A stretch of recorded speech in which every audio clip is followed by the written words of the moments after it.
Fuck yeah!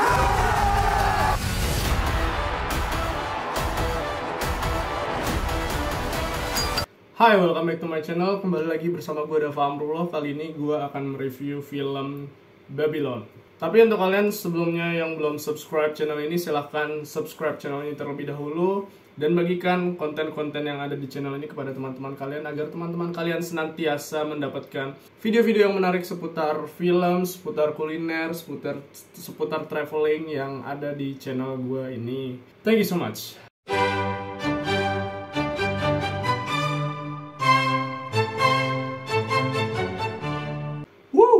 Wow, adalah sebuah kata pertama yang keluar dari mulut gue setelah menyaksikan film Babylon. Jadi Damien Chazelle ini bisa dibilang sukses dalam membagi kubu penonton menjadi dua setelah menyaksikan film Babylon. Ada kubu pertama ini adalah orang-orang yang sangat membenci film Babylon, dan yang kedua adalah kubu yang menyukai film Babylon. Dan secara jujur gue termasuk dari orang yang ada di kelompok kedua.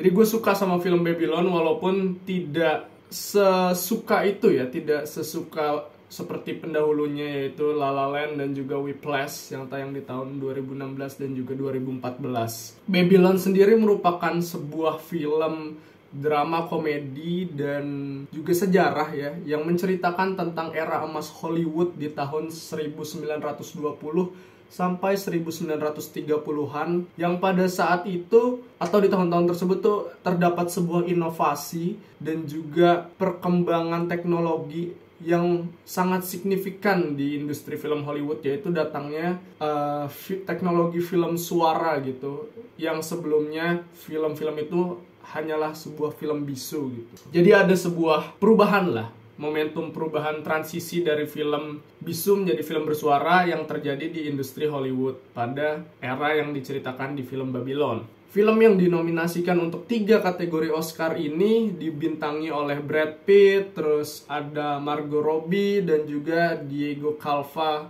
yang berperan sebagai tokoh-tokoh utama pada film Babylon. Ada banyak faktor yang ngebuat orang-orang tuh jadi suka ataupun benci sama film karya Damien Chazelle ini. Yang pertama-tama gue akan membahas faktor negatifnya ya, yang ngebuat film Babylon ini dibenci oleh para penonton. Yang paling mendasar adalah tema besar dari film Babylon itu sendiri, yaitu adalah glorifikasi industri film Hollywood di era emasnya. Perlu di-note juga bahwa nggak semua orang tuh paham dan nggak semua orang tuh ngerti juga seputar sejarah dari film-film Hollywood ataupun industri Hollywood itu sendiri.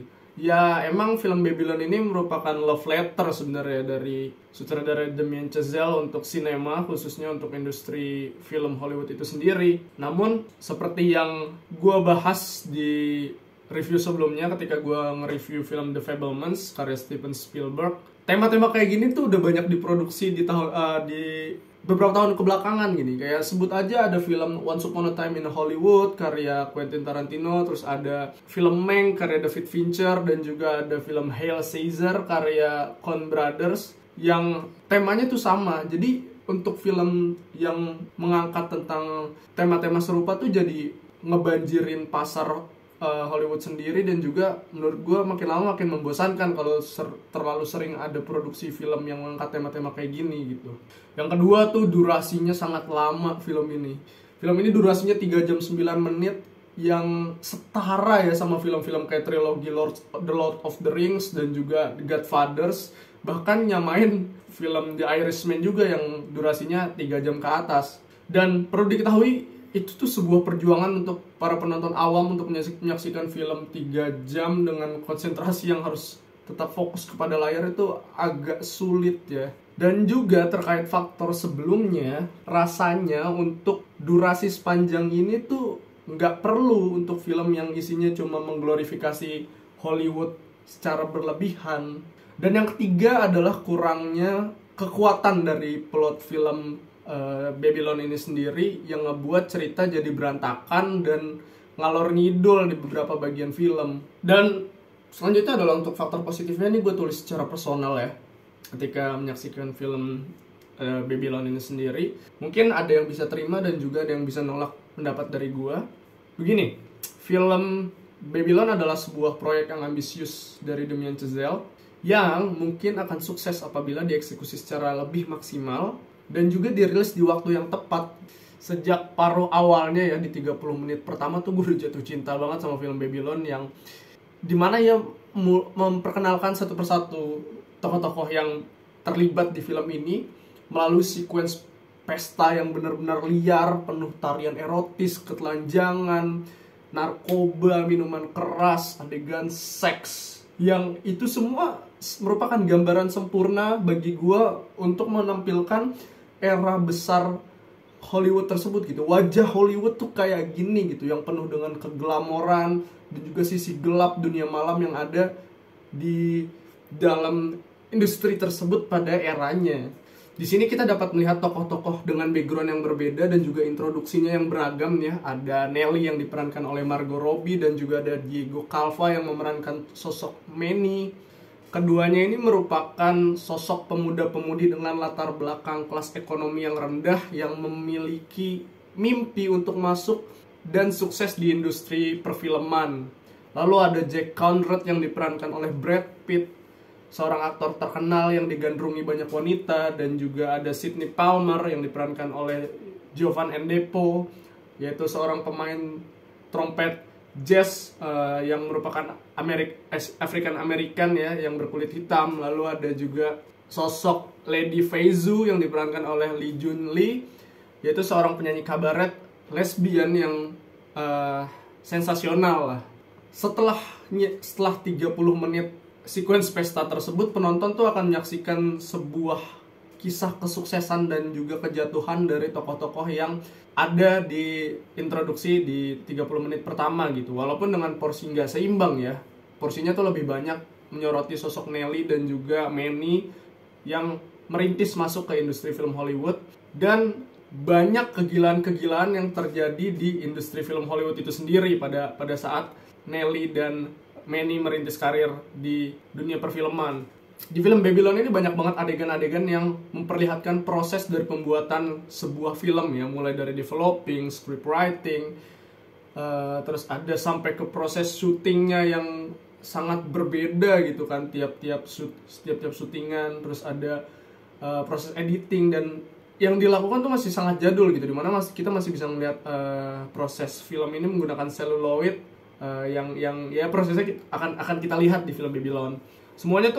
Semua prosesnya tadi tuh beriringan dengan beragam komedi dan tragedi dari kelima tokoh yang tadi gue sebutkan, dan masing-masing juga berkaitan satu sama lain di industri film tersebut.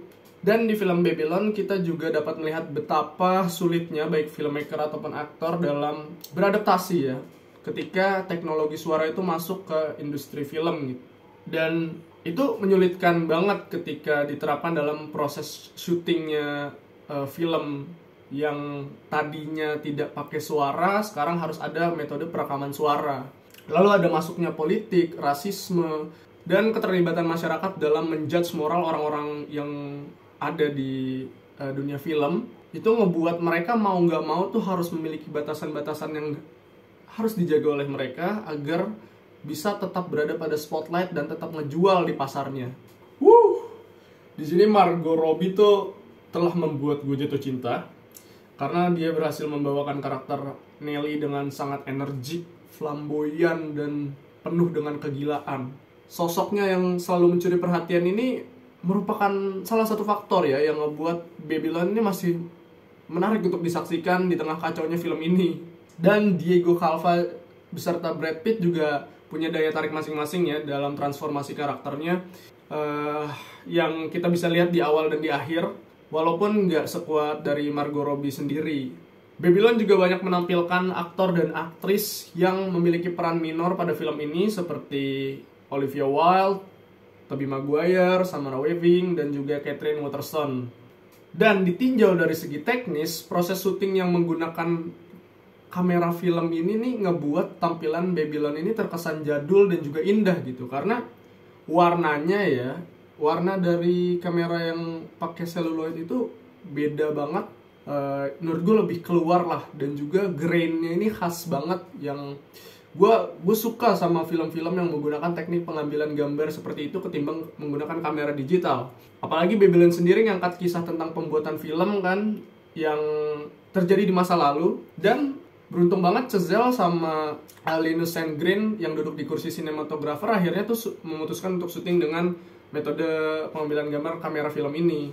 Selebihnya gue nggak bisa berbohong bahwa film Babylon ini production design dan juga kostum desainnya tuh bener-bener mewah, bener-bener keren, dan juga bener-bener layak untuk mendapatkan apresiasi lebih.